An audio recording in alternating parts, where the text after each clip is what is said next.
Orain, internet eta MMS-ak konfiguratu behar ditugu.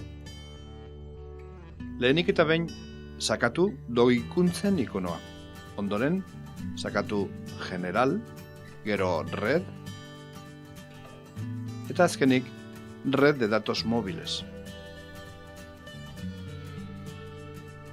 Orain, mugikorraren eta MMS-en datuak bete behar dituzu.